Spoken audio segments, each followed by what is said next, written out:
Hello everyone, Domo here, welcome back. It has been a hot minute since I last made a video. I can't even remember when I last made one.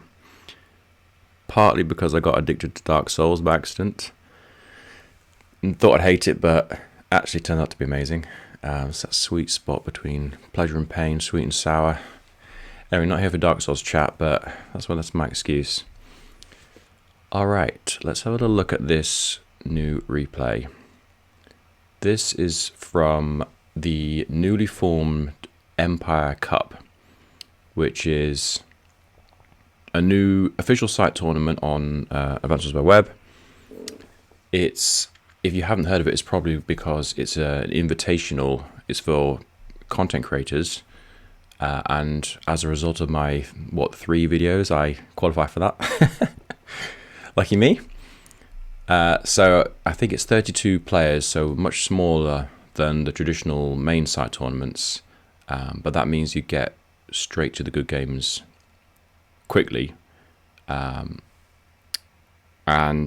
fortunately for me, basically my aim whenever I join a tournament is I hope that I get drawn against a top player either immediately or within 2 rounds, say, because I didn't play that many games, so it's much better for me to just go straight into the good ones. Whether I win or lose, it doesn't actually matter that much because you've had a good game. Basically, it's much more satisfying. Anyway, I basically rolled the what's the equivalent of the good equivalent of Snake Eyes, and I drew the man himself, Deejus. A fantastic result for me to be drawn against him because I've watched so many of his videos. Certainly. A big admirer of his gameplay and his whole both strategic and tactical skill, but also the communication style that makes it so entertaining to watch. That is that perfect balance between those two areas. So it's a pleasure to play against him, and I know how good he's got. And as you can see from getting into the multiple semi-finals of I can't remember what it is, AC4, AC5, something like that. In both Fog and Standard, which is extremely impressive. So, extremely strong player, and I'm expecting this to be a tough game, and in fact, the toughest game that I've had since coming back to the site a few years ago. So that's great. That's exactly the kind of game I want to play. So, let's have a look at the map. The map's called... I should say that the tournament actually is basically, I think, entirely mixed base, which I love. I love mixed base. It's just so dynamic. It's a lot more interesting. There's much less opportunity for stalling, which is basically boring, massive armies building up. But it is possible in some games, and depending if you're playing against a sort of eagle player or something like that. But basically, it's a lot more dynamic, which is more interesting, basically. And all of the maps in this tournament are mixed base. So let's have a look at this map. The first map called Loveless Birds by Banana, I think, who seems to be a very prolific map maker. There's a number of notable characteristics about this map. So let's have a look before we get into the game. So the first obvious thing to note is that there's no airports, and I think that affects the map quite a bit in some ways. Certainly affects the unit composition. You're basically going to be dealing with quite a limited palette. We're talking a sort of a picture painted in mostly primary colors, basically. So you're basically going to have infantry, tanks, and there's no need for, because there's no air, there's no need for other things like AAs. There's no need for a range of units. It's a big map. So you might even expect something like potentially fighter, although because it's a very high income map. I can't remember the total, but it's something like 28k, something like that each, assuming an even split, which is in the high range, I would say. And this map is gigantic. But yeah, relatively limited palette of units. You probably expect some tech ups. There are opportunities for artillery, which is quite nice. I think without that, if the map was even more open, it would just be tanks basically, which would be pretty dull. And you have some limited. You have, for example, these comm towers in the middle. They're contested in the sense of denying them, but they're not really contested in the sense of capturing them, if that makes sense. And you have the central HQs, which is an obvious thing that you need to defend, but hard to take because of the pre-deployed cruisers. Okay, so just in terms of the structure of the map, there's 4 sections, but there's essentially 2 mirrored. So strong side here with the 2 base, obviously you're not going to be capturing that. I would say you're not going to be this map. You're not really going to be capturing any bases, or it's extremely unlikely in my view. The 2 bases obviously you're not going to capture, and with no air support, there's no way. And even with the 1 base, heavily, like if you look up here, heavily choke pointed. Now it is possible to try and lock a base. I mean, they're not within rocket range, obviously. Otherwise, that would be a horrible, just a horrible map. But it is possible to try and lock things down. But realistically, your aim isn't to capture a base, but you can kind of is to capture these areas basically. So let's have a quick look at them. There's this basically big, huge number of cities here. And then the smaller equivalent is here, which is still a decent number of cities, but noticeably less. Now, a couple of things here. First of all, this side is just extremely, this side and the equivalent down here, extremely important. You can't afford for that to collapse, basically. You have to have one of them and draw rough and be at parity on the other side. If you lose control of this and this, that's going to be game over. If you don't get any kind of commensurable compensation somewhere else on the other side of the map. Now, what's important to note though is that because of the way that the units are pre-deployed and the bases are pre-deployed, if we look at kind of these 2, basically each kind of corner is base versus base, base versus base, base versus base. But the flexibility comes from the 2 base, which has the option of sending units. Like you can send both units up here, for example, or both sets of units down here. But obviously, by doing that, it gives up pressure on that front. But the 2 base has the flexibility. But I think one thing that's really important to note on this map is that this starting base here and the equivalent base here will have a full extra unit in this area and the equivalent area before this one gets one out. So what I mean is this will have, let me just see if I get this right. This will have a unit, and then it won't be a case of this base builds, then this base builds, then this base builds, then this base build. This base will build 2 before this base is building. I'll point this out later, it'll be a bit clearer to see. The reason why that's important is that it's not a straight fight between these 2 bases for this huge area. It seems like it should be, but it's not. This base has a huge advantage because it just has multiple extra units. It will have multiple extra infantry at the start, and anything this base does early on in terms of building like direct units, for example, will take away its captures. So if we have a quick look at what we'd expect for the captures around here, these are some slow captures that are just going to happen at some point. And then basically this whole area belongs to this base, the purple base.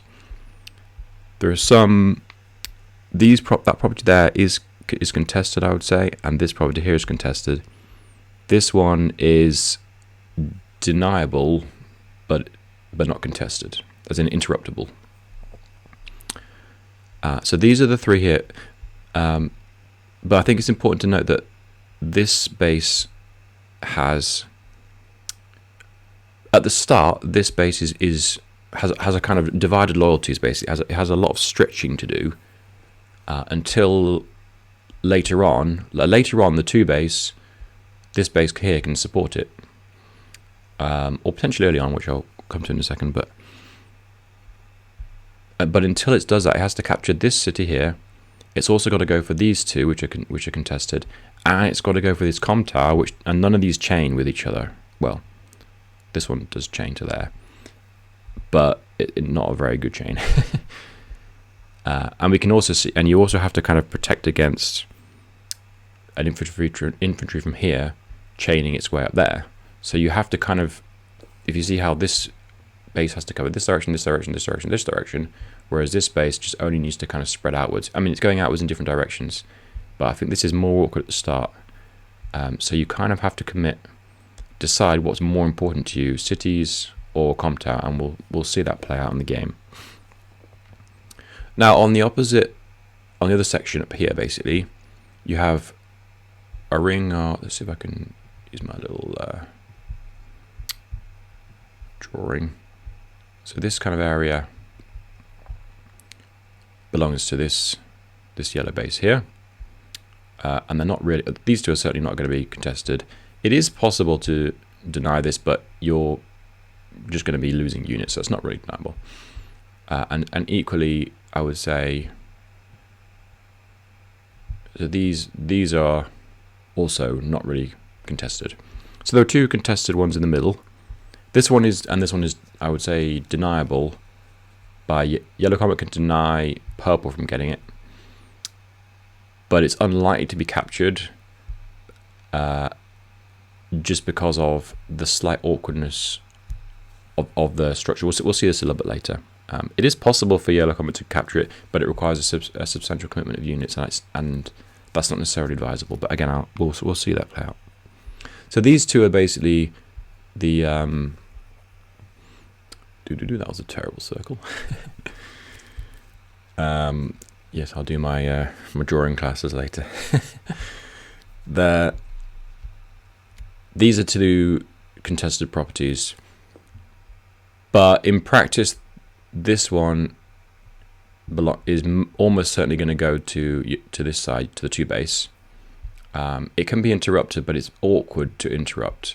You could get, in theory, you could get an artillery, purple lightning could get an artillery, block it off, or they can just send infantry on. But the thing with this one is, let me just like this base here has, lost my little whiteboard. So just like this base is kind of trying to capture this lot.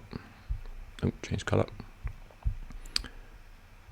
This base here is trying to go this way, capture these, but it also ideally wants to capture all these as well. So it's trying to go multiple directions at once, and that means, and we'll see this in the game, that it's awkward to put sustained pressure over here without giving up the pressure down here, just because, again, the map is really big, and it's tricky for the infantry to get this distance. Yeah, I think to get to here, you need what, 1, 2, okay, 3. That's not too bad. But it's going down, and it's not going to chain with any of these. There's a nice chain here. This is a lovely chain, but these ones also don't chain. So it's kind of, this is a confusing diagram, but you get the idea. So in general, I would say that because there's less contested properties here on this side of the map, I would say this side and the equivalent down here are basically less important. To start capturing your opponent's ones on the ring, you've got to be committing a huge army, and they've got to be making blunders, and it's just not worth committing to too much resources to that. I've seen in other games I saw on the map, people did put huge amounts of resources into these sections, and as a result, you're not putting resources elsewhere, and ultimately that led to people losing, because you're just out of balance basically. Now it is worth putting resources for purple lightning, especially putting resources into here and the equivalent down here for yellow, and we'll see how some of these areas get disputed in the game. But yeah, okay, I think that's probably enough to get started with. The other thing just before we get started is the COs. So we've gone with the von Bolt mirror.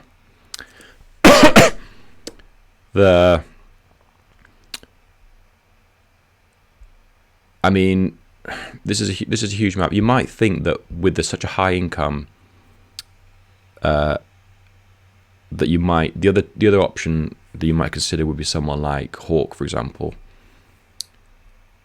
But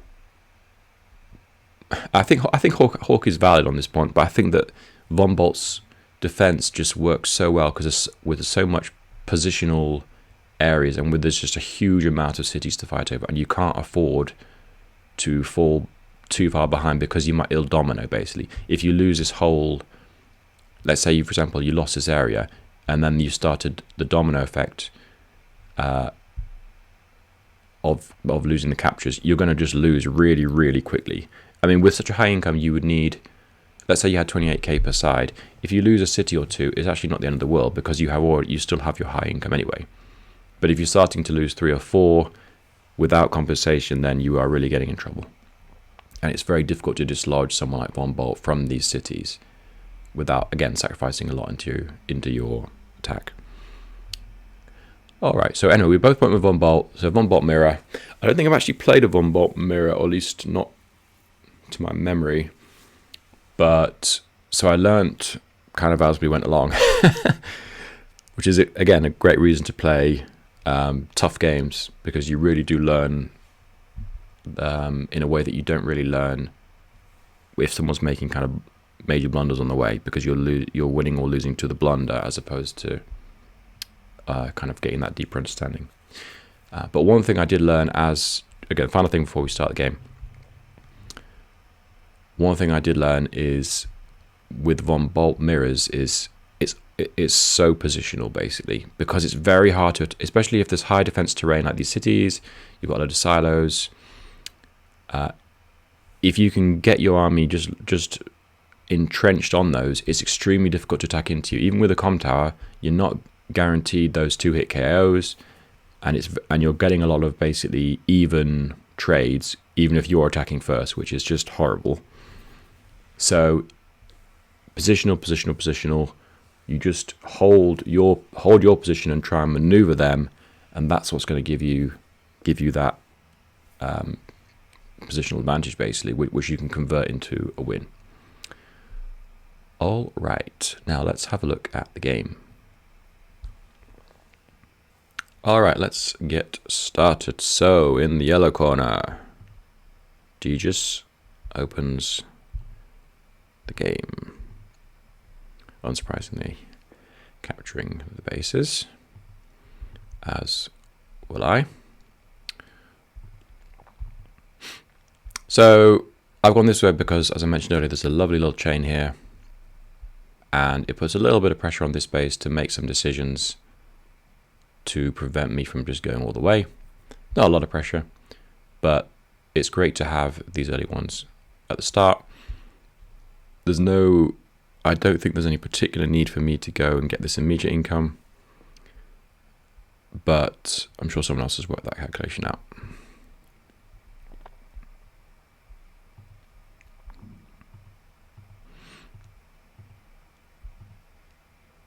And Deejus does the opposite, goes for the income, but skips this one here, and has put priority on this chain, which is also a lovely chain as well. And there's a lot to be said for that.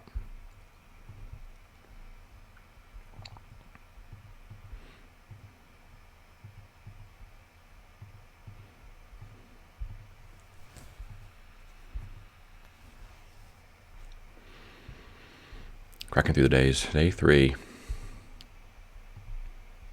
Alright, mostly similar moves, only one small variation. But yes, generally in mixed space it's good to grab the income immediately,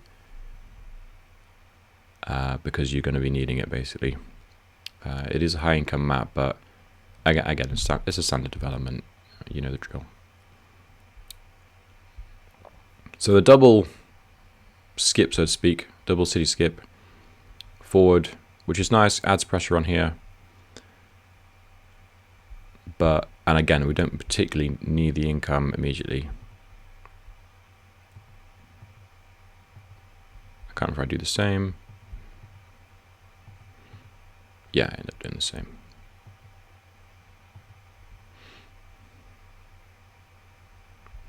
Now I'm going up here because this is basically much safer terrain. These are the more contested, so I want to try and grab ideally this one first, because it's hard to grab this one later when once this two bases kind of finish its capturing around the area and it now has a big army coming out, this whole area becomes very hostile. So if you're going to be capturing something, you want to be doing it early.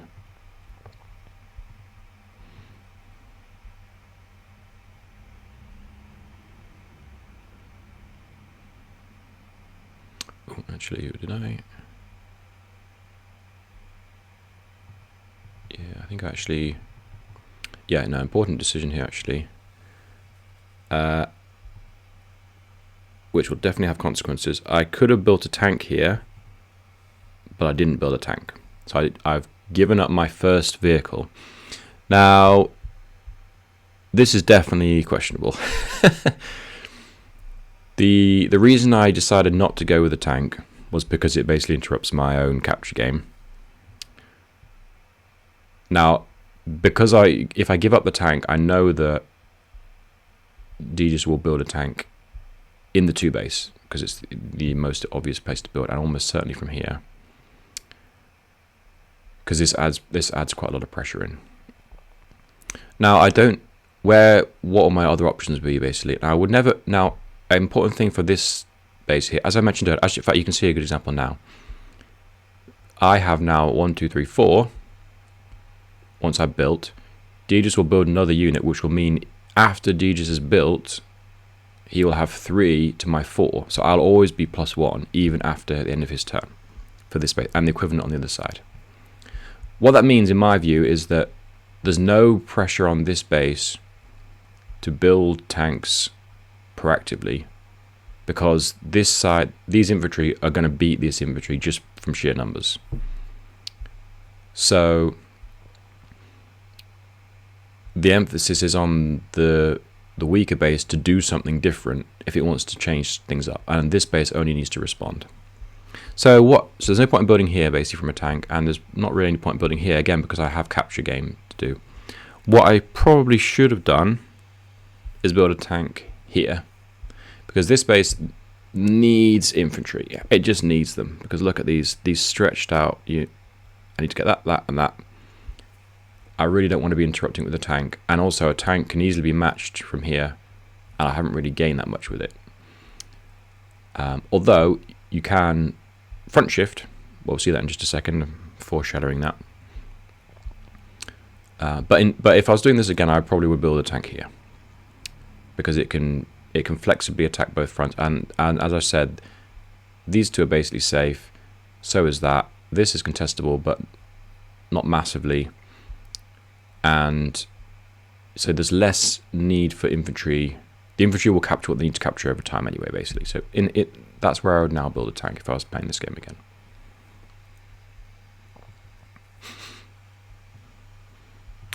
And we'll see the consequence of that decision as the game unfolds. Yep, there's the tank. As you would expect, a flexible move.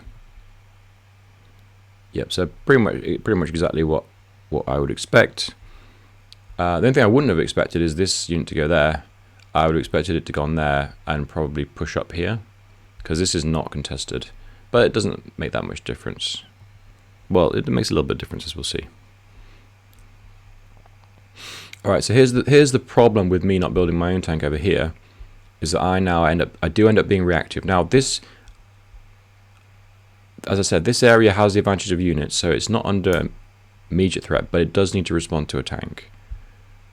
But the problem with responding to the tank is that this area is essentially the least connected to other areas. Actually, here's an important. Here's my personal view of this map, which I think is an important thing. So one of the things that you look at in mixed base is how to connect up the fronts. Is there a way to connect up some of your bases in a way that isolates your opponent's bases? That's a kind of a really important strategic idea, basically. and it makes the maps a lot more interesting. So got the 2 bases here. That's 1 potential, and that's 1 potential. Those are the 2. That's what I mean by connecting them up, basically. Connect this base to there. There is also the potential for doing that, but you'd have to do that through the middle of a 2 base, and basically good luck with that. So that's not really an option. Let's get rid of that one. So now let's just look at these 2 and have a quick look at how far away they are. So let's just do some tank moves. 1, 2, 3, 4, 5, 6. 1, 2, 3, 4, 5, 6. 1, 2, 3, 4, 5, 6. Probably messed that up a little bit. So 3 and a bit basically from to there. And 1, 2, where are we? 1, 2, 3, 4, 5, 6. 1, 2, 3, 4, 5, 6. 1, 2, 3, 4, 5, 6. 1, 2, 3, 4, 5, 6. There. 4 and a bit. So you can see that this front. Where's my little whiteboard gone? It keeps changing back to green. This front is basically quicker than this front. It also has the advantage of it's easier to get units out of here than it is to get them out of here, because the units generally come up here, and this area is easily owned, at least initially, by this base, which makes this a massive choky area. Now obviously if you had 2 bases against 1, over time the pressure is going to count, but it's very hard. You're trying to move, this is within 1 turn, you're trying to move through an area that's within 1 turn of this base, which is very, very difficult to hold. Ideally you don't really ever want to be fighting within 1 turn of your opponent's base unless you're actually going for the base. Which means that this front up here is the better, in my view, the main connection of the game. And we'll see, I staked quite a lot on that being true. As we'll see. So my hypothesis got sorely tested, but we'll see how whether that ended up being correct or not. So my theory is that basically this connection and the equivalent down here are very strong, what that means is it isolates this area. So for example, this bottom area belongs to purple, but then it's a lockdown area. It's hard for these units to get out. There are exceptions late in the later game, as you kind of end of the mid game towards the end game. But at the start, this is the ring and this is the ring. Now, anyway, hopefully this will make a bit more sense as we click through. So I've skipped this because I want to grab this basically. I want to grab that.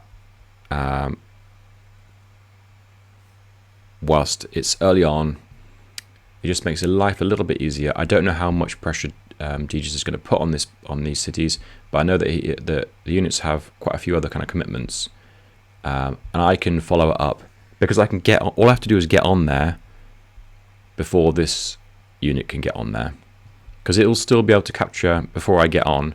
But interrupting a von bot infantry on a city with your own von bot infantry without a comm tower, it's not great.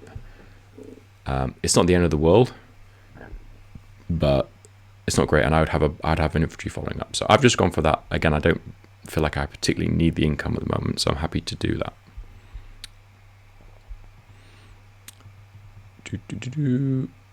Continuing the little chain. As I say, I'm running for this because I consider this to be a contested property, and I want to grab the contested properties.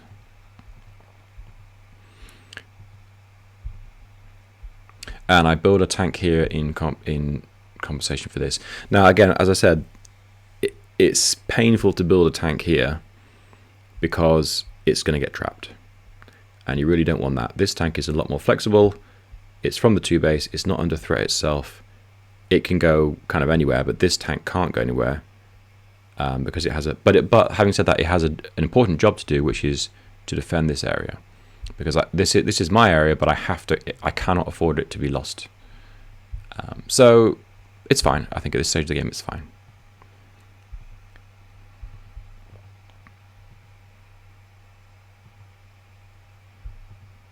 Yeah. So putting the priority jump here, grabbing these early on, which is good.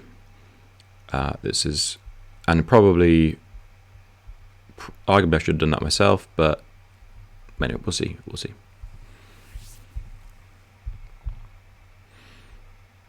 So this is an interesting skip. I think a slightly surprising skip, actually. I was a little bit surprised by that. I think trying to grab this one early again because it's contested, but I think it's not that contested. It's not as contested to warrant a skip, in my view. But it's minor.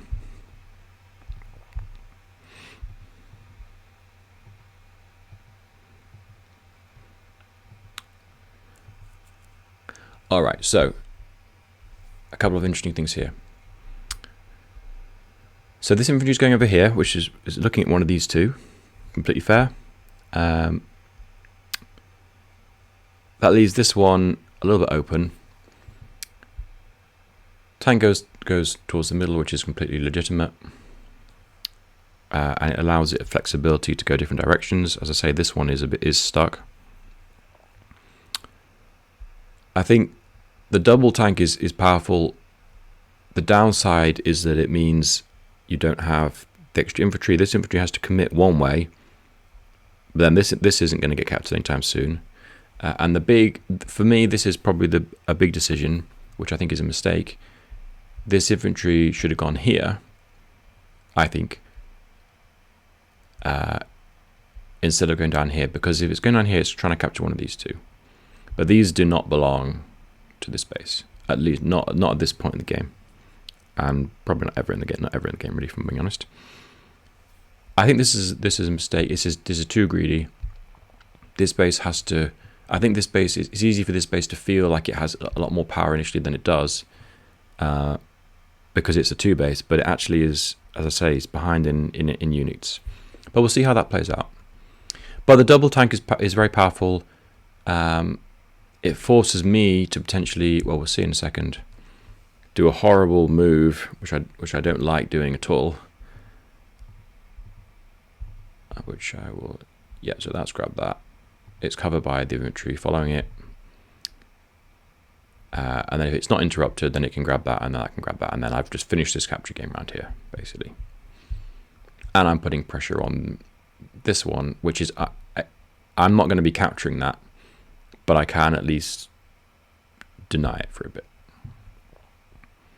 So yeah, I've done a different move. I've gone around there with aim of swinging around to capture this. I think this is a much better move because it keeps me within this range. It's possible to capture this, but it's not possible to hold this, really.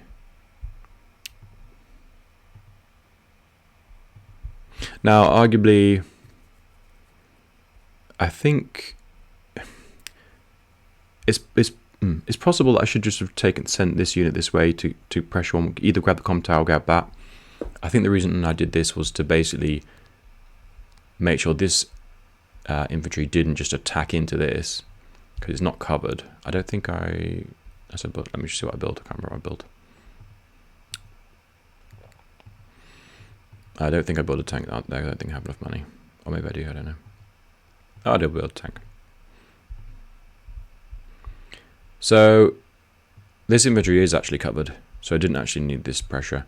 But what I'm trying to do here is just mean that if this moves, I can get on the city. If it doesn't move, I'm actually threatening to hit it as well. Even though I wouldn't actually do that, because I think that's a mistake, because I have more important things to do. It's just more of a little poke. All right, but here, sorry, I missed this out. The double tank. The reason I build 2 tanks here is obviously to combat this. It's horrible to build them in this corner, but if I don't, I think I can't remember the calculation I did, but I had a quick kind of play around, and I think it's easy for this to be interrupted by a tank, followed up by that tank. I can hit that, but then I would lose the tank, I think. So I would end up losing if I don't, because it's just 2 tanks versus 1, basically. And I would lose this city as well, which, again, really hard to do, because you can see that this base, as I said, this is the big connection, and you can see that these units are already coming around. Yep, that's got a job to do over there, but it's not too much of a stretch for it to start pushing over here as well. So it's horrible, because these units are now committed into this corner. But as I say, they have a big job to do. which is just defending this is worth spending money on, because you have to hold this.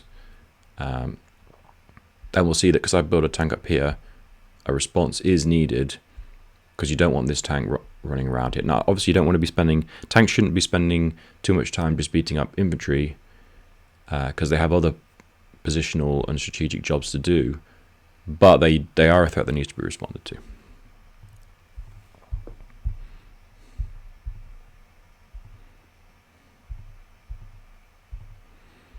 Yep, the cheeky grab. So it's going to capture it, but we'll see. We'll see if we can hold it.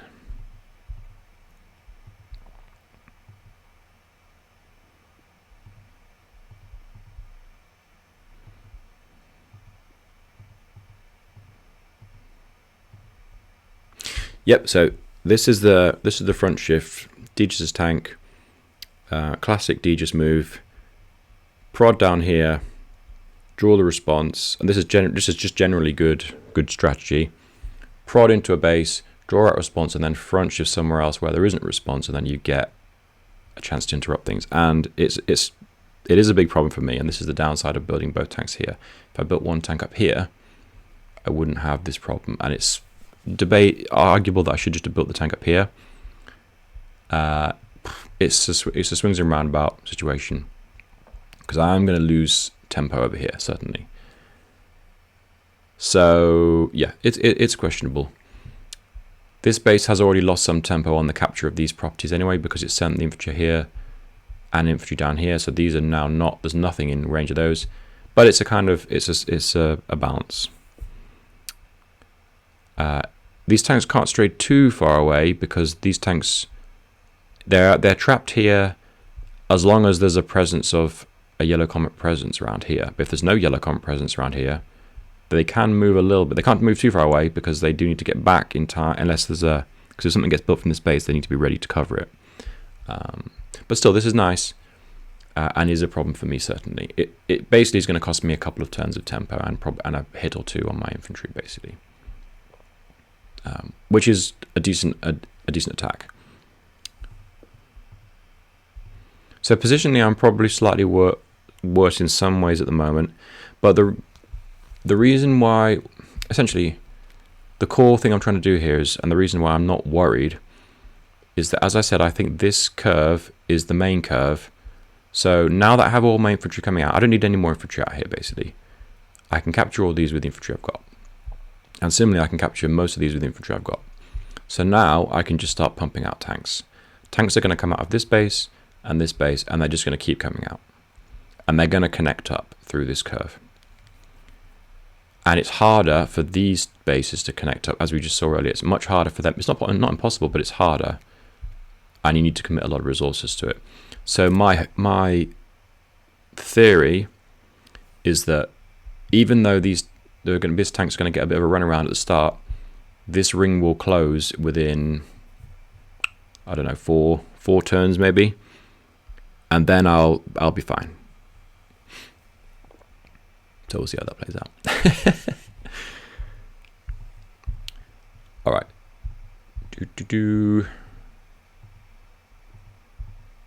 Yeah.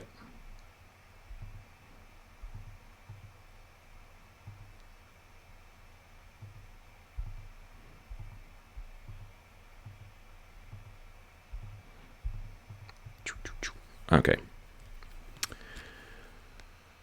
So, yeah, tank comes out there to defend against this, but it's gonna take a hit. These tanks are both again, I don't really like, you don't really want to be sending tanks into the corner, but there weren't that many other options for those tanks to do stuff, and I want to just, again, as I say, this city is not contestable, it's mine, and the quickest way for me just to kill it.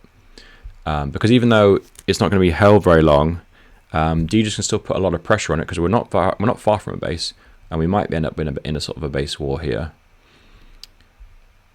And I don't really want that, and I also don't. Because of the distances of the map, it would still be annoying if this infantry just attacked into one of my infantry,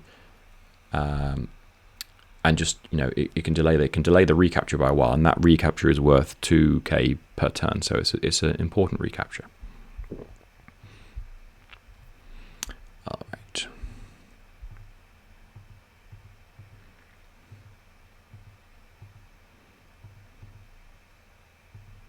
Oh, takes the hit. Yeah, I mean, I feel like here, this is nice. This is a little unexpected advantage of having this. These didn't go for the capture, which I think is probably correct. Although, if I was him, I would be tempted because you've already got most of what you already want. Oh, shit. Let's have a look if we can get rid of that. There we go. Where we go? But that's fine with me. I'm happy to just delay that a little bit. All right. So a little bit of a ring here. This tank is on its own. This tank is staying around here just to kind of maintain a little bit of defense, because again, I do have 2 tanks around here. But the interesting thing is the artillery coming out. 2 artillery. Now, at this stage, I'd say that's probably good for me. And this artillery is, the point of artillery is to basically take this city, and it will take it.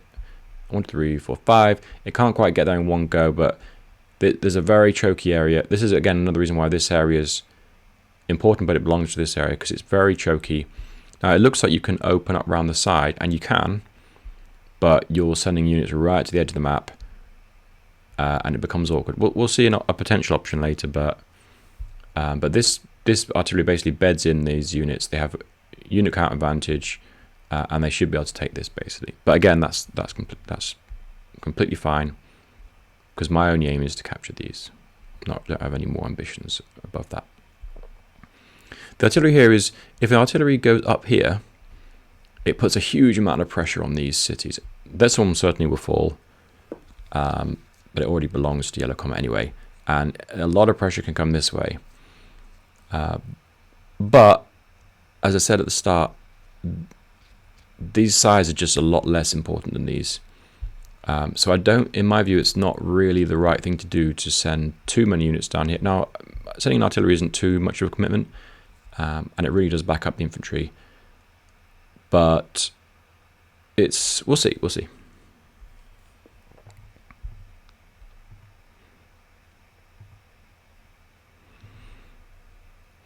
So yeah, I'm taking out the infantry on the edge just to guarantee that I can start capturing next go.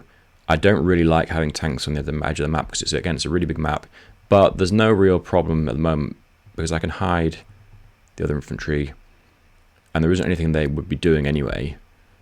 So the tanks will get back immediately to cover next go, and there isn't anything else for them to do. So I felt like a reasonable thing. Actually, in a way, it's quite good that they had something to do. Otherwise, if that infantry had gone that way, the tanks would probably just be sitting here. And that's also just horrible.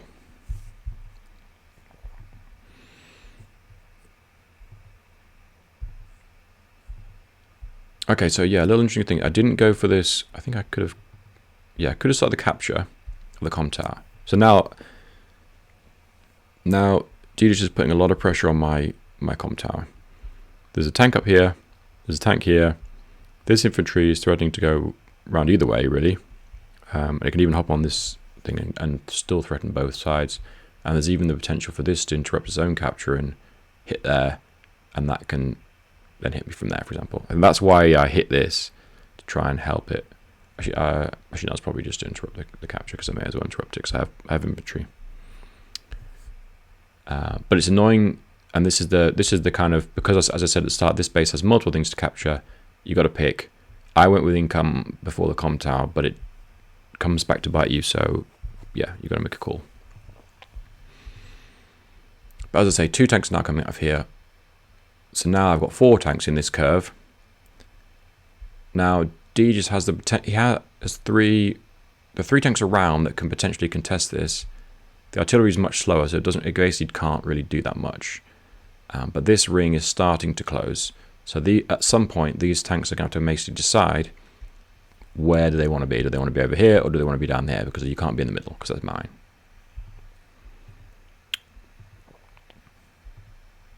So yeah, I build a mirror artillery, but my aim isn't to go down here with the artillery. It's to go and join this curve.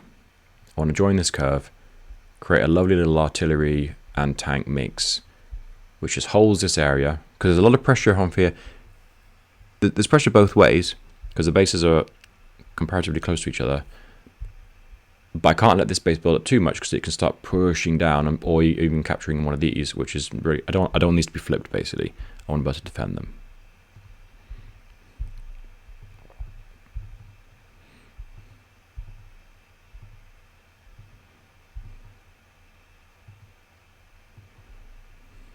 Okay, some interesting moves here.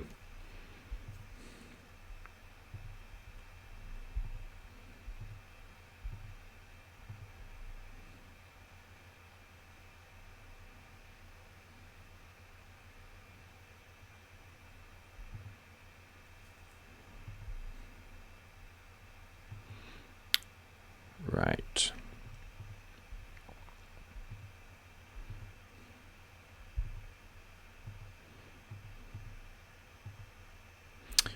All right, so a little look at that. Quite a few things happened then. Okay, here, a big commitment down to this corner. Really big commitment. And it's understandable to try and hold this. I've got 2 tanks, and there's 2 tanks plus artillery, plus potentially even a second artillery. So and it is a prize, because, as I say, the flip's worth 2k per turn. But in my view, this basically forces me to capture this quickly, because before there's too much pressure basically, and I only have 2 infantry in the area. I can send other ones over, but it's very slow. Even this one, like 1 to 3, it's 3 turns to get there, which is slow. So I want to be able to do this quickly, and we'll see how I respond. But it's a lot of pressure here. I don't think it's the right place to put pressure. I think this pressure should be heading central. The pressure should be there. You should let this one go. And try and capture some of these. I think this infantry should be aiming to capture these instead. But that's my personal view. A lot of pressure over here with infantry, and the infantry, because the downside of interrupting this is that you get, I've saved, 1 turn's worth of interruption, but then I start to lose units. I can't lose.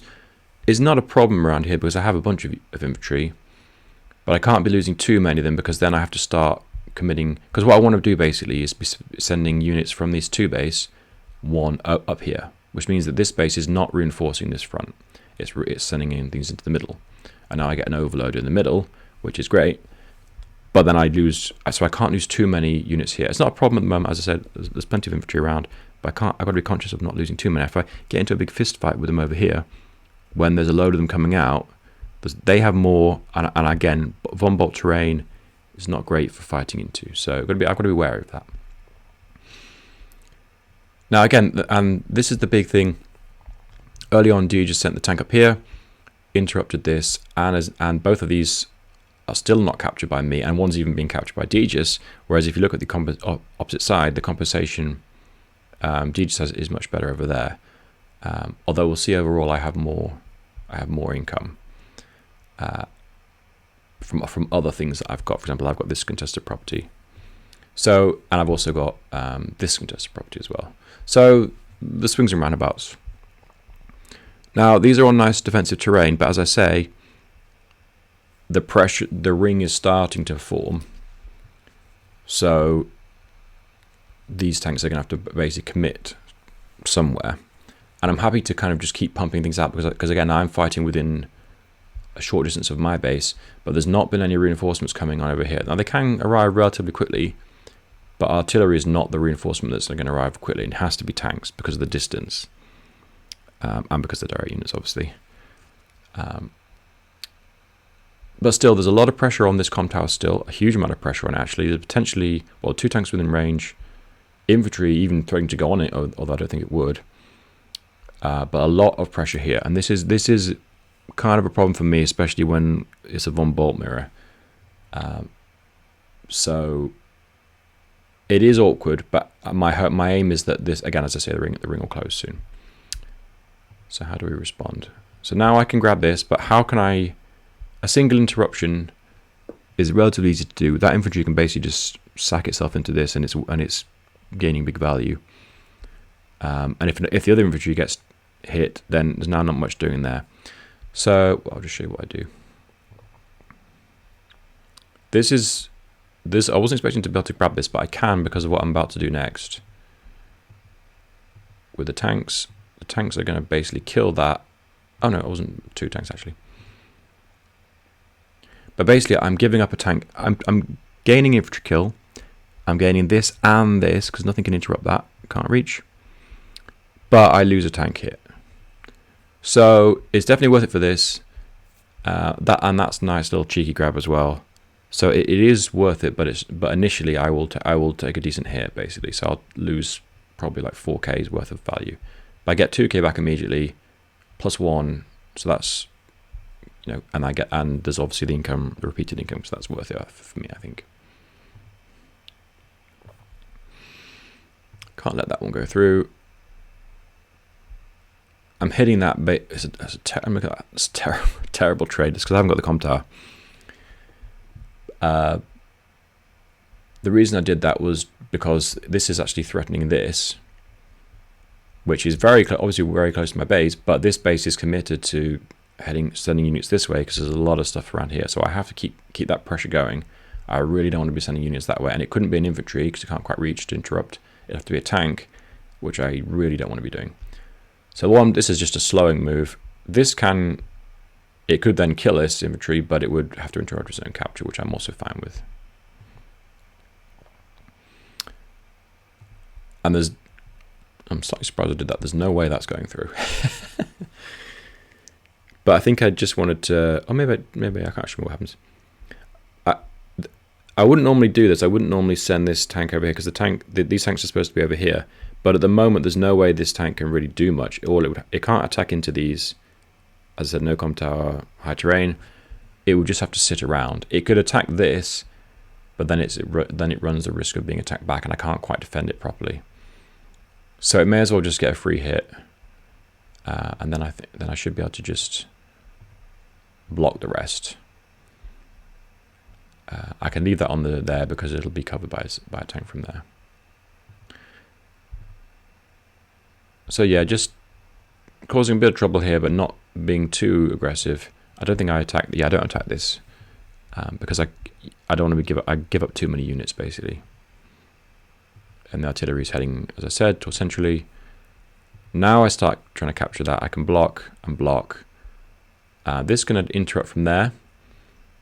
But I have coverage, and I have enough infantry coming in that I should be able to take this against sustained pressure. And as I say, this is a 2 base, and the 2 bases are now both aiming at the middle, with support coming from over here. So it would be questionable for Deejus to fully attack into it.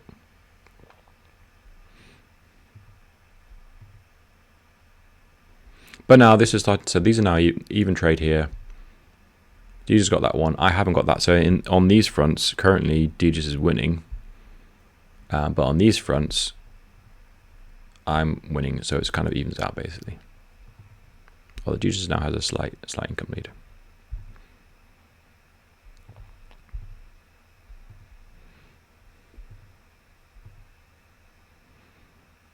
Yeah. This is the. This was just a complete. I did not see this at all. I left this infantry here. It's really important that I don't let this get flipped because I've spent some time getting these important properties. I calculated that the 2 infantry can't guarantee the kill because it's von Bolt. So it would be safe to stay there for 1 turn and just hold it. Even if it went down to 1 HP, that'd be fine. And then I can get other units in place to cover it. I've got artillery. I've got options basically. What I didn't see, this is really dumb, is that this tank can just walk around there. I literally didn't see it, which it then proceeds to do. And this is exactly why this is the kind of thing I would expect you just to see immediately. Very strong tactical player. I'm not going toe to toe with him tactically, basically. That's fair. So that was really irritating. And that's an annoying flip. I mean, it's arguable that I wouldn't be able to hold it anyway, but still, it's a very unfortunate one to lose because of an oversight. But I will get the equivalent, so it does even out. It's just annoying because I had an advantage and I give that up. So lose the hit. Yeah, and because of this little artillery is very strong around this area because of this little mountain range, and that's also why I put my own artillery here. It's very, very strong once there's enough units to cover it, which there normally are from this base because, again, it has that extra unit count advantage.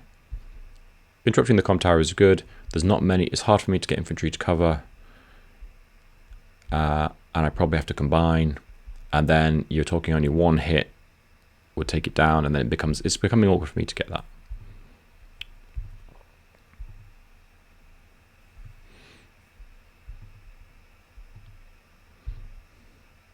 Yeah, this is a lovely spot for the artillery. Grab that. I can't put something on there.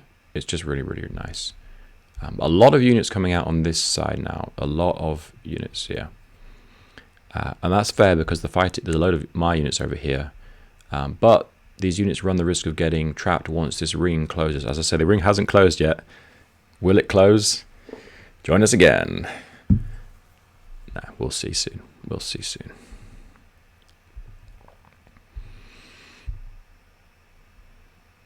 Yeah, so free hit over here, but I can now withdraw, and there's no infantry, as you can see. No infantry, so there's no threat to these cities, and all I need to do is defend the cities, basically.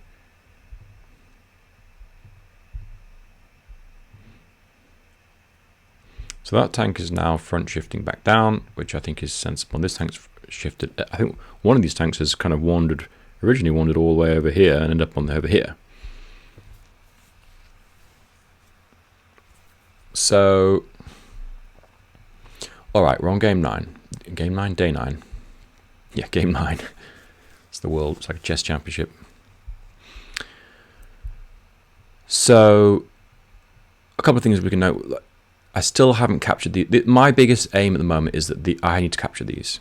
These two are not captured. I've actually now gained that, which I was not expected to take. But that's a nice little one to win. But I need to get these two to even out because, as we see, Deejus has had these for ages.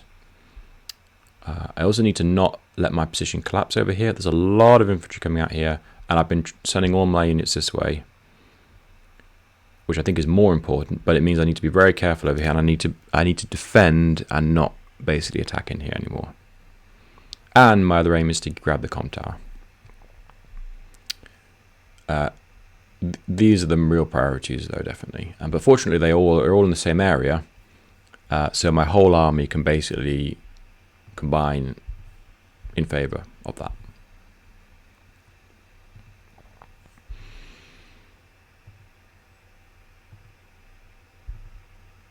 All right.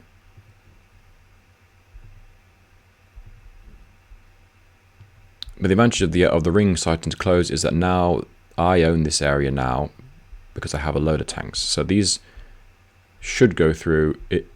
They can be slightly interrupted, but it's not a major problem for me if they are. Because I have, as I said, there's now 3 solid tanks. I have to easily send out more. And these tanks are basically kind of how to stay here. I've combined in for the comm tower. I should be able to grab it now. It's defended reasonably well. I don't think it's... Can that tank get there? So I think that it would... Nothing could get onto here apart from this infantry. So it can't... unless that could come around. I guess that could come round. A tank could hit there and then kill that infantry and then interrupt. But that means this artillery would get a free hit on a tank. 2 of my tanks would get hits on tanks. 1, 2, 3, 4, 5. Actually, no, because I have 2 left to move. So it's questionable whether that'd be worth it.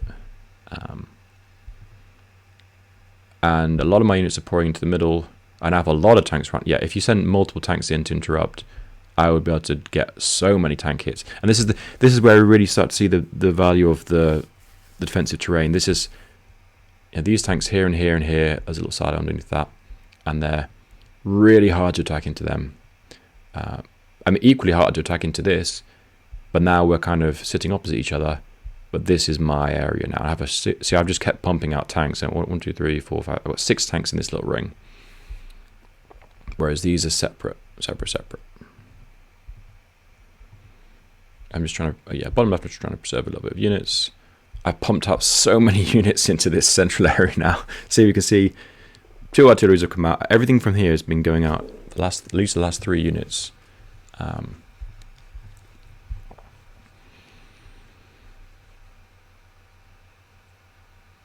All right, but this is a nice turn. He just grabs that, which is painful, and we'll get that. And that now takes the income lead.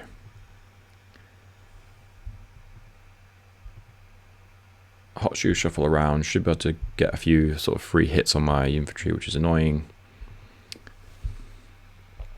But these units shouldn't really be down here. There's nothing for them to achieve. There's no infantry. You're not threatening to capture anything. You can threaten to clear the area. There is, that said, there is value in if this base can beat this base, the purple base, back to behind the, where's my little white one gone? If you can beat them back to behind here,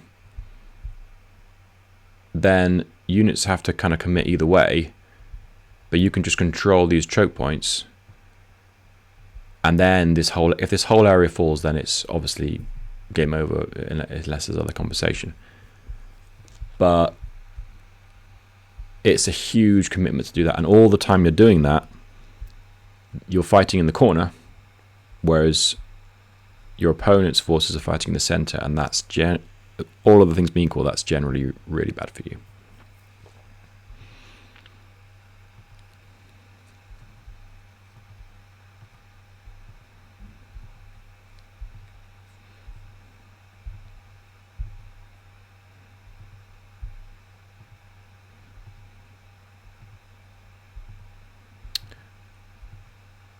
All right, we're shuffling around. Now, this is definitely a big decision point turn. Now, okay, a couple of things. Right, I've got this capture. I should be able to start capturing that one, and I've got the comm tower. Nice. I'm basically sorted for income. I think we're now even on income, but I'll have a potential to capture this city. So, but essentially we're even.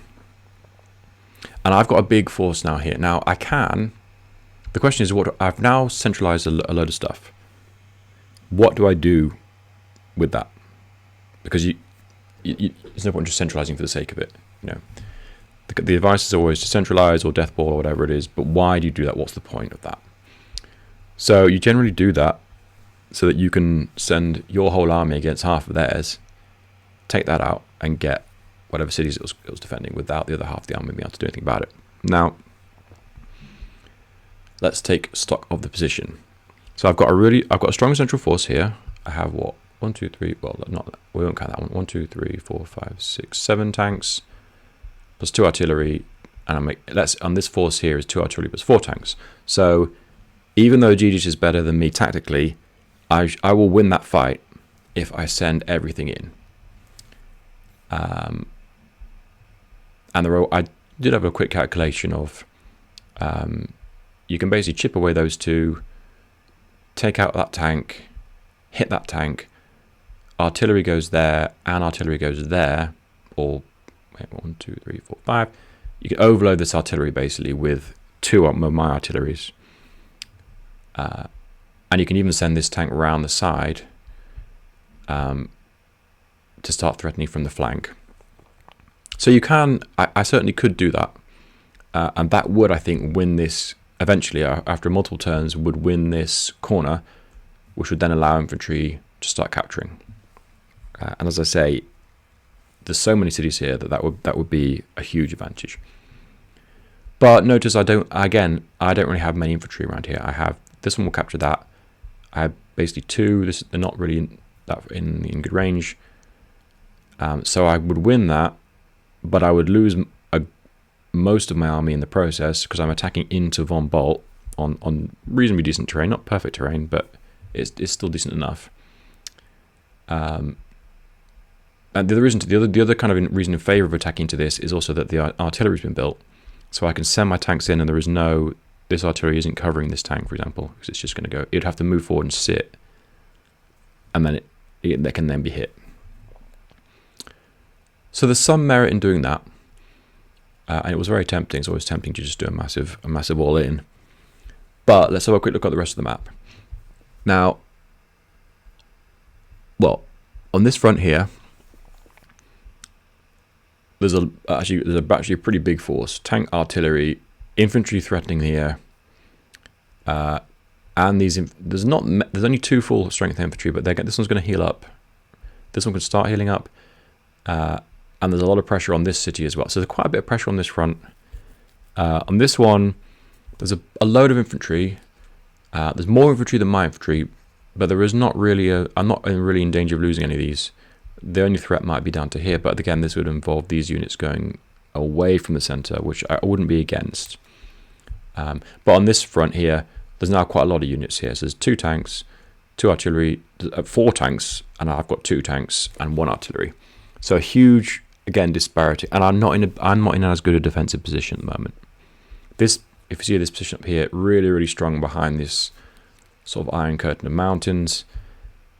But my position is a lot more open, and this is even though I think it's a mistake, this is the advantage of sending these units around here, because there's now a free range area for tanks to roam, which is much harder to defend. If you can grab this choke point, then you can have a very solid base. So if this whole front collapses, that's bad for me. Now, so if I do go all in, I would likely win this front, but I lose this front, and it's likely that Deejus would probably be able to capitalize on this quicker because there's a load of infantry here already. So you can see there's just a bunch of them here.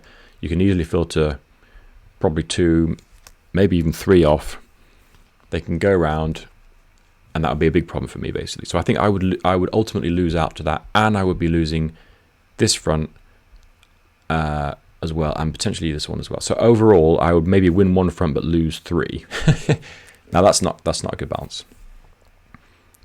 And it's not great use of my combined force, because the other nice thing about this is that there's a big army trapped in this corner. This army isn't going anywhere. As long as my army is holding it in, is pegging it in place, which it is by holding this terrain, then this army is limited in what it can do, and it's big. There's 4 tanks and 2 artillery in the corner, out of the way. That's great. That's exactly where I want them to be. I want them to stay there the whole game. I want them to not do anything else for the whole game. So I start to I want to centralize these, and I now want to kind of keep a little bit of options open. I want to peg back this force, but I also want to move centrally, and well, I'll show you what I do, and then I'll just talk it through. Actually, that's probably easier. So I'm just going to get a few little free hits in, because the notable thing about this front is that there's no units here. Basically, there's 1 artillery, but that's not really there's no directs. These are over here, but this is surprisingly empty as a front, basically, because most units have now got stuck up here. So I'm just shifting around. I'm shifting around, centralizing, saving up my units, and basically getting really tight central control. Well, these are all covering each other, or most of them anyway, on high defense terrain. And I do need to capture this and make sure it doesn't get interrupted. It can only be interrupted by a tank, which would be a bad trade. So I don't actually mind if it gets interrupted by a tank, to be fair. But it's fiddly over here, and I don't have too much time to waste, basically, because I'm going to start losing this. I need to basically be very careful not to accidentally get a flip on one of the... I don't mind if so much that one, but this one would be very irritating, because it's not really... But I do get a little free hit over here, because I move these tanks down to cover. This is the advantage of the centralized force. You can pressure multiple fronts, just like Deejus did to me at the start of the game. These tanks here trapped these 2, my own tanks, and then front shifted. My tanks are now trapping his, and then front shifting. These can't really fight back into this, because there's an artillery, but even if there wasn't, there'd be 2 tanks here covering it. So that's a nice little free hit, but it's not a major. It's not a major problem. But here's what I'm looking at. Where are my next captures coming from? What's my next kind of objective? Now that I've basically gained the kind of normal, finally day 10, got most of the normal stuff. Well, I think there's basically a few areas. Firstly, this area here, these two properties are not what I'd expect to be attacking, but they are an option because there's no defense, and because I've now cut off the defensive line. So it's a potential to actually just go heavily in here with a bunch of tanks, take out a bunch of infantry who will have to be moved back basically, and then see if I can grab probably that one. That's a stretch target, but it is possible. Unlikely with the artillery, but that's an option. So that's option 1. Option 2 is these two cities here, and that's partly why I've put my tanks on them, also because it's obviously defensive terrain. But these two cities are really, really juicy targets because they weren't targets earlier. Because as I say, this is normally a strong curve, but because there isn't a curve at the moment because there's no units coming out of here. My units can take that place, and these are, if I can flip these two, then and hold them, then that should be. Well, I think you probably would need at least a 4K lead on this map to be able to kind of win from that, but that'd be very, very strong. It's hard for infantry to get there, but the disadvantage is that it's hard for my infantry to get there. Like you see, I don't have anything over here. These are going to take a long time to get there, but it's possible for this one to go there. 1, 2, and it's on. So I'm thinking, where do I have infantry? Well, I do have infantry here. These ones are going to get wiped out. But I do have a 2 full health infantry here, and they can get there quite quickly, like there and there, there and there. But they would need to be tunneled. I'd need to make sure there's a tunnel that they can walk through without being attacked, because these infantry would be happy to just sacrifice themselves into it. So that's a potential target. And then the final target, the juiciest target, is this lovely little HQ. And that's partly why these artillery have gone central as well. Now, the HQ is definitely a stretch target. I'm not expecting to be able to take it, but I want to put myself in the position that if I do have the opportunity, I can take it. Now, I can't remember the exact calculations, but I think because of the cruiser and bombard defense, I think you need 2 artillery. I think the artillery do something like 40% damage. I can't remember that calculation. In fact, using the magic of the damage calculator, we can work it out. Yeah, roughly 40%. So you're talking roughly 80, and then you need, I think, 3. If you get that down to, let's say that, you would need something like, is that right? 2 or 3 tank hits. I did work it out. I can't remember exactly how many I had. Maybe it's 4. Maybe it's 4 tank hits in the end. Because when it gets down to 1, I think it goes up to 5. Yeah, okay. It's something like 4 tank hits to guarantee, and then you would know. You may roll a little bit better than that, but it's something like that anyway. Yeah, because when the first artillery hit dropped it down to sort of 6 or 7, and then the second artillery hit is more powerful. Yeah, so I think it's something like that. But that's quite a lot of hits, and all those hits, especially from the tanks, are on very low defensive terrain, obviously. So that's definitely a stretch target, but I'm putting myself in a position that I can get there. For example, this artillery can actually move to there, which is then covering. So next turn, I can have 2 artillery covering the HQ, but I'm also threatening to go down here, and all I want to do is just push these units back. I just want to see what happens, basically. At the moment, I'm just making decisions for my opponent, and letting them make a decision, and then I can then go from there. Oh, that's all you can really do at certain points in the game. All right, Neo. Boom! Day 10, here we are. So at this point, basically, I built the Neo because I've got a ton of tanks, basically. I don't need any more tanks in the middle. And there's a danger for me of a tech up which I think would be sensible. The Neo also offers me a flexibility of, well, what I kind of want to do here is, it's multiple reasons basically. The Neo should be able to hold this area without much other coverage. In one turn, it's covering this area, which makes it awkward for these units to attack in.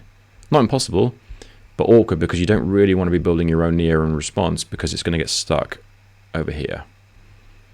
So then that's the Neo can hold this area. It has one more use actually, which we'll see a little bit later.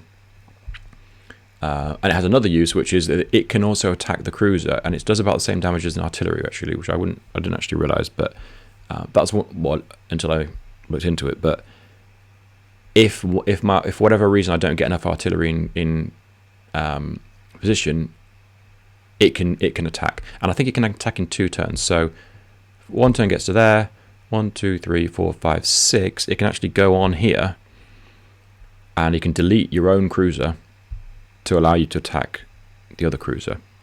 Obviously, you don't want to delete it unless you know you're going to win, but it is very surprisingly flexible in that regard.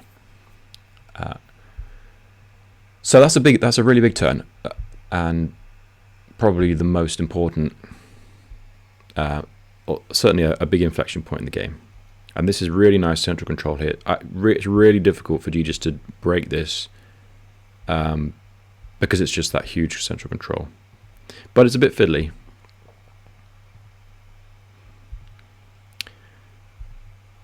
So yeah, a bit more defensive over here as we'd expect. I get smacked over here, which is horrible. A lot of this is really nasty. This whole side is collapsing because I've just sent everything to the central. So I need to be gaining. This is another reason you can't just leave a big army in the middle and doing nothing. It needs to be doing something, because otherwise you're losing elsewhere. And I'm going to be losing this, I'm not going to lose it, but it's threatening to lose. These properties, you have to be kind of active or you're going to be in a bit of trouble.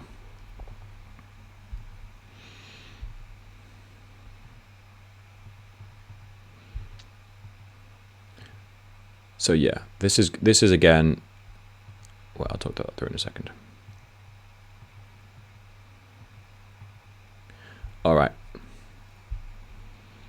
So what I'm threatening to do basically is cover the HQ and then take it in. So we're talking sort of two turns, a 2-turn win basically, a sort of threatening check and then mate, so to speak. This army needs to get into play. It needs to start threatening this, because it's awkward for me to be sitting on this low defense. It's great when I'm on the high threat defense, but it's awkward on the low. This is an example of Deejus being great tactically, which I literally didn't even see this move. I didn't even see these. These are 2 silos here, really high defense, really hard for me to attack into them. I can't kind of whatever the word is, like domino effect down the line, because I can't get the kill, which means I can only attack once. And I think it's probably like an even trade or something. If I'm attacking on planes, I mean, look at that. I may even end up worse, and it's even worse if I'm on the road. So then there's now a at best even trade, which is just absolutely horrible. I have more units, but I can't afford to just trade them away for nothing. So this is really, really nice. A lot of pressure back on here, and I nothing I can really do about that. And again, I did not see this at all. Fortunately, it's not a deal breaker, but it is awkward. So now I've got to think, how do I convert this now? So I'm basically kind of hedging my bets a little bit. What else has happened actually? Yeah. These units. This is the problem with these units being on the side, especially things like the artillery. They try and get back to start covering the HQ, but they're just very slow.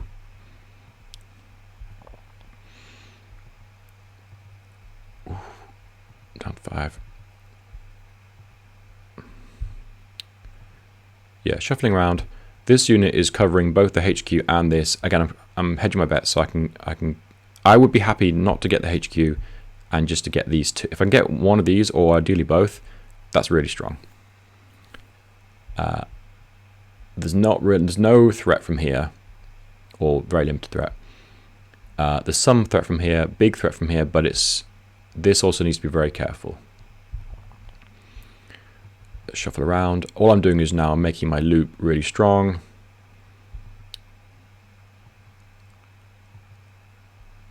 And I can actually I'm able to bring this artillery up.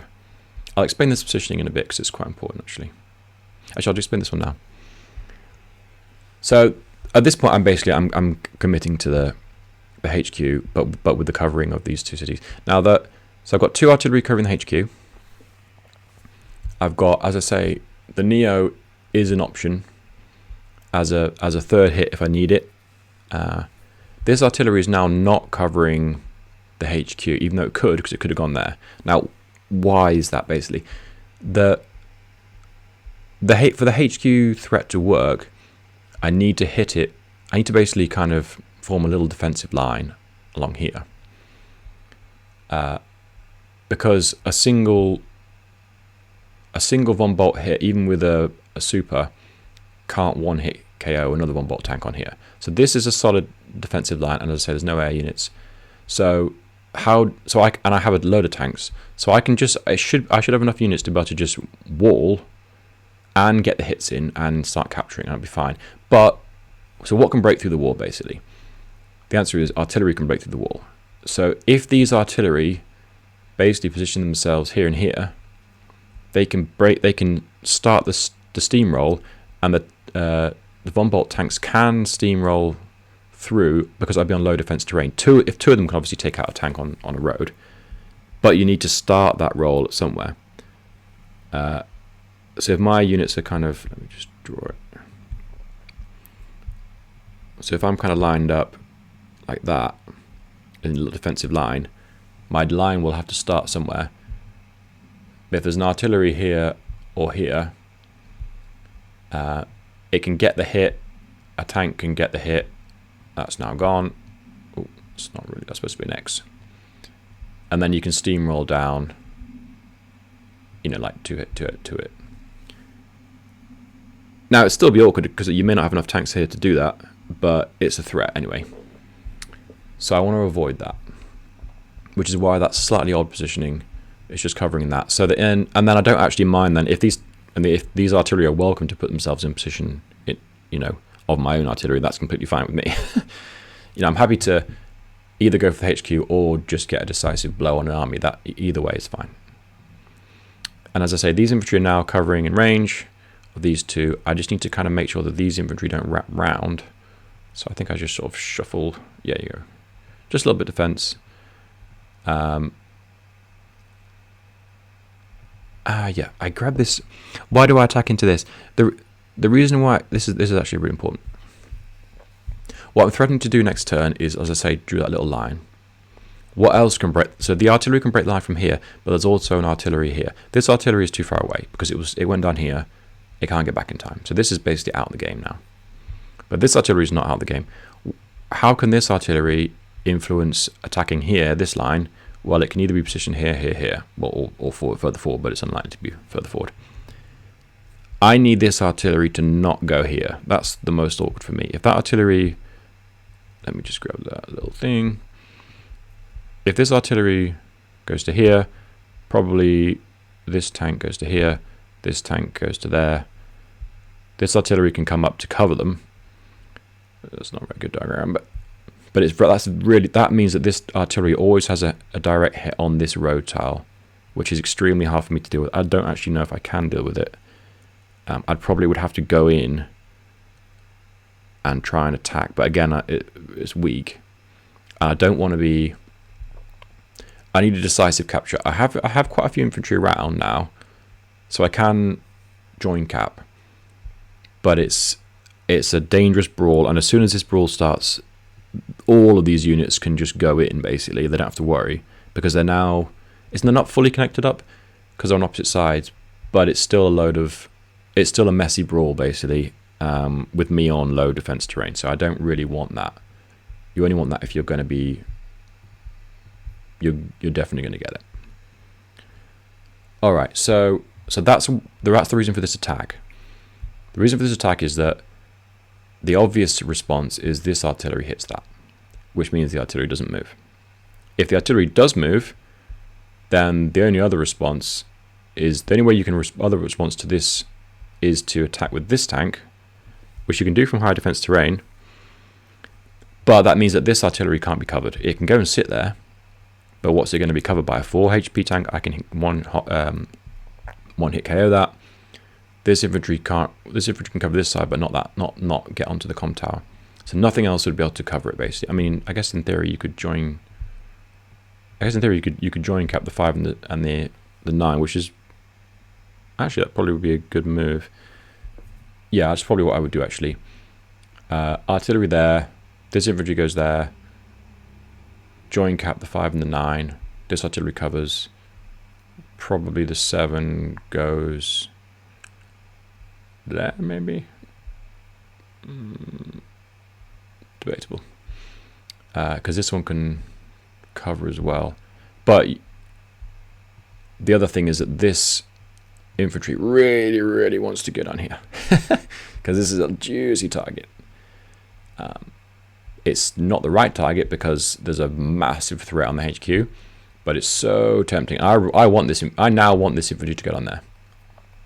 And this is also what I meant earlier when I said that there's a load of units here, and this is going to be a steady sort of bleed on this front. And as soon as this infantry gets on there, because these tanks can start coming around and start popping off these infantry, and then I've lost. Or yeah, I basically kind of gambled a big all in. But it's not that much of a gamble. And I get a hit here because it's now clear that what my intentions are. My intentions are obviously I'm obviously attacking the HQ. I need that extra hit because I think I need 2 artillery and I think it was 4 tank hits. So I want to grab that hit now because as we can only see, there's 3 sides. I don't really want to have to delete my cruiser unless I need to.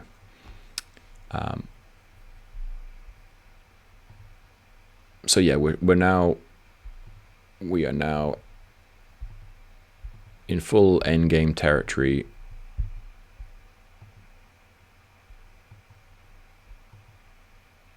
And let's see, how would you respond to this? Oh, that is a very good move for me. That is, in theory,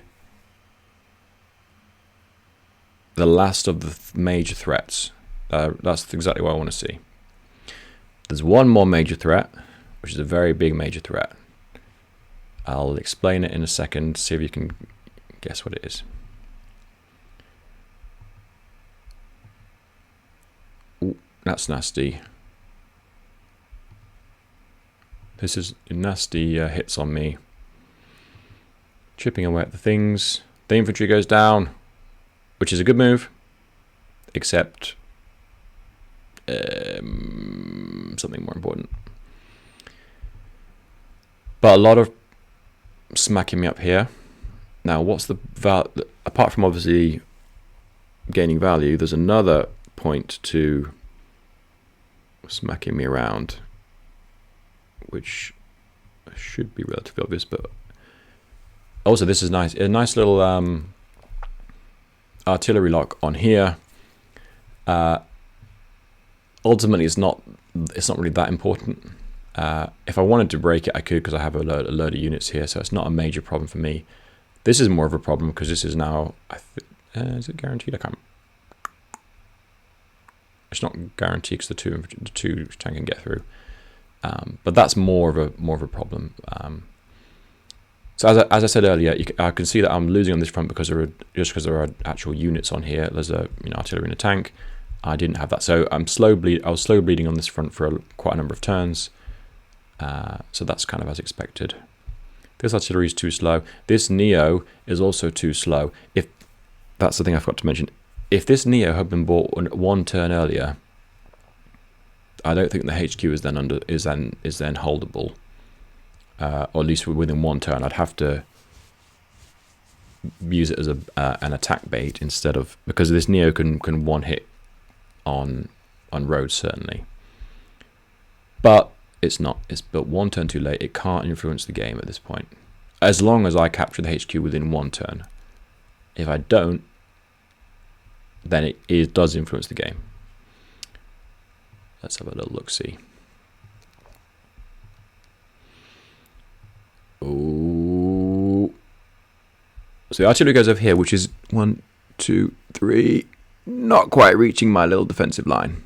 This is why I positioned these artillery so that it would be on this line, because it's unlikely the artillery will go here and here, because they're very low defensive terrain. This is obviously low defensive terrain, but it's covered by partly covered by the mountain.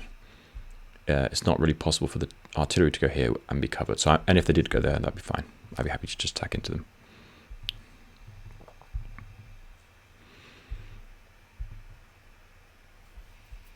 But yeah, going straight in and attacking, that was actually quite annoying, because these artillery are committed. They have to hit this. So that is annoying, and there's a little bit. I actually didn't expect that move. It's not actually a big problem though, but it's a little bit annoying. So how do we close this out? Now,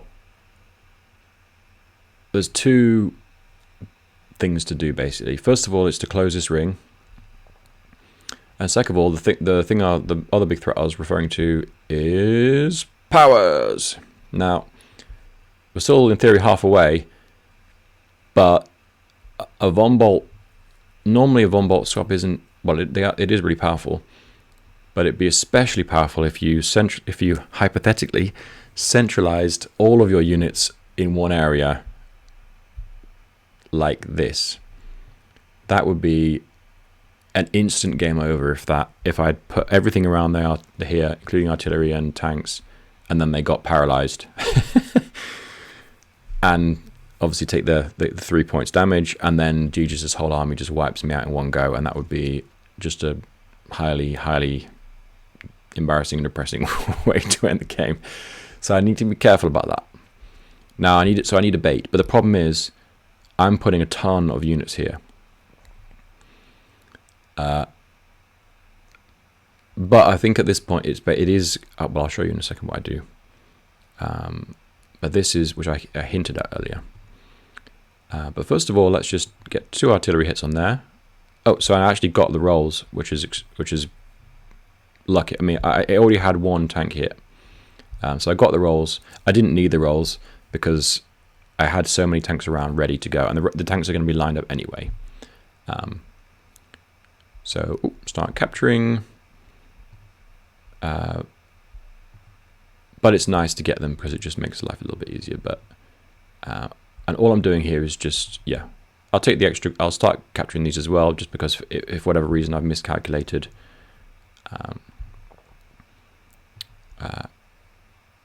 And yeah, just using artillery as a defensive line. I mean, this is just a little defensive line here. There's nothing that can come across the mountains. Nothing can kill these in one shot.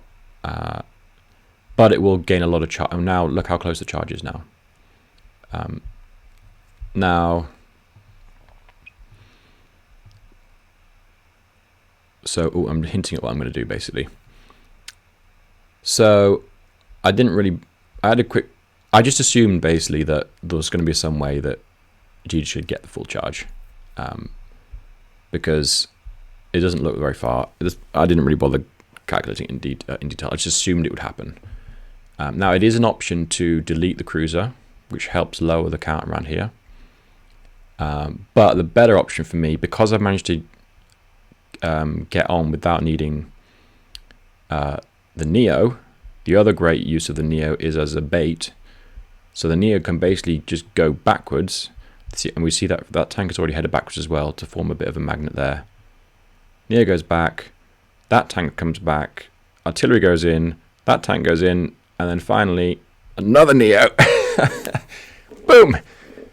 So this is fully magnetized. That missile is heading straight for that little Neo duo, Team Neo in the corner. So I'm not worried about the Scot now. What I am worried about is, have I miscalculated? Is there a way through the wall? I don't think there is, because nothing can punch through any of these. There's no danger from here. This tank, nothing can even attack the HQ. And because these have all gone over here, which have got great damage, but they're not in range now. 1, 2, 3, 4, 5, 6. You can start smacking around, but you can't get through, basically. As I said, if that Neo had been built 1 turn earlier, it would be able to punch through, and we'd be having a totally different conversation. Or not really a conversation, more of a monologue. But you get the idea. So, final shuffles. Start capturing them as well, because if this doesn't go through, then those 2 things are 100% worth the central control. Final shuffles. I do get through to interrupt, and the mech can deal with this. The mech can deal with the artillery, basically. You can even build another artillery. I mean, I couldn't because I hadn't got because I built the Neo, but that mech can take a hit, and then it can hit it from a mountain, and then it's not a major problem. But again, it doesn't matter at this point in the game. So there shouldn't now be any way to break through.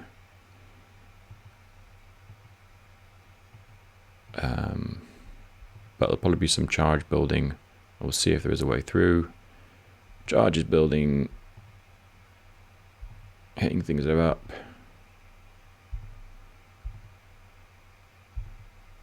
It is not going to matter.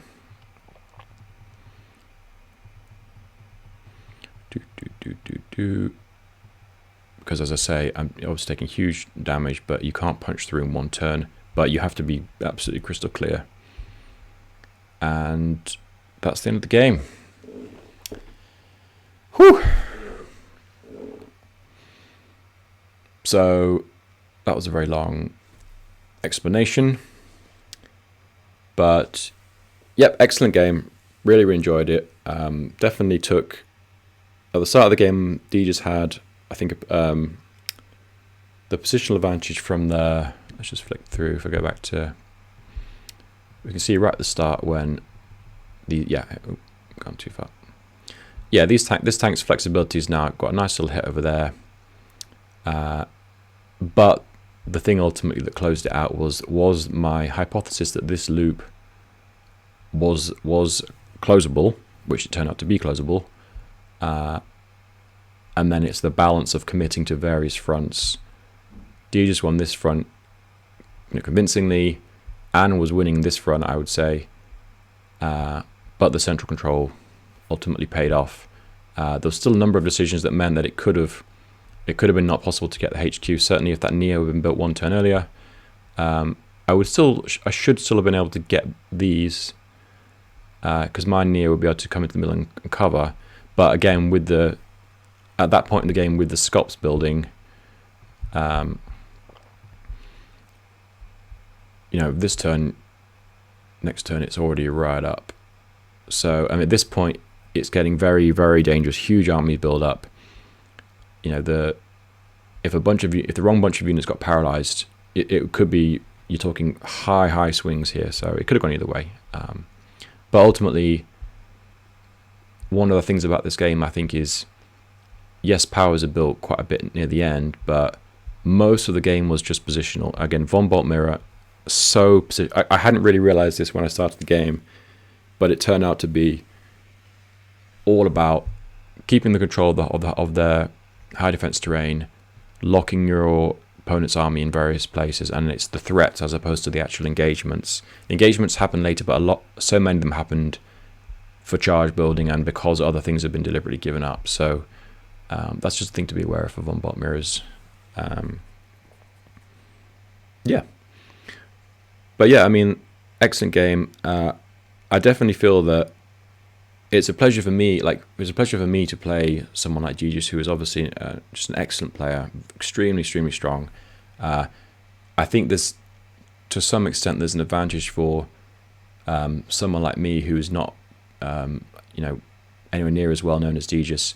It's much easier for me to get excited to play him than he is to get excited to play me. And I think that's always, it's like some random playing Magnus Carlsen. Well, he's not going to care that much, but they're excited to play Magnus Carlsen, so to speak. So that's definitely one of the kind of the challenges that anyone who's kind of well known, I think, has. But yeah, absolute pleasure. Yeah, got to see his great tactical awareness, seeing things that I just literally hadn't seen at all, which is good. It's good. That's exactly how you learn. So that was a pleasure. Yeah, great. I like the map as well. As we see kind of at the end, I think there are only 4 different unit types, as I mentioned right at the start. So it's quite a limited palette, but it was still a really interesting game. The map is very, very interesting, I think. A lot of nice kind of elements to it. I can see I can imagine that will be an opening meta forming, or certainly from the games that have been had. But I did see a nice little variant where there was this kind of, I think there was like maybe Starflash or something, whereas a tank came out of there and threatened and interrupted this city capture, I think. Surprisingly, it could get 1, 2, 3, 4, 5, 6. 1, 2, 3, 4, 5, 6, which you wouldn't think it could do. But this base, even though it's incredibly near geographically, it actually can't quite get round to cover it. So yeah, no, there's other kind of variants that you can do on the map. And there were a bunch of other games, but I don't think there are necessarily that many that were highly contested. I think there was one that dragged on for quite a long time. But yeah, anyway, on to round 2. And yeah, absolute pleasure. And huge thank you to Deejus. Pleasure to play against him. And yeah, thanks for making it through the video, and catch you on the next one. All right, see you soon.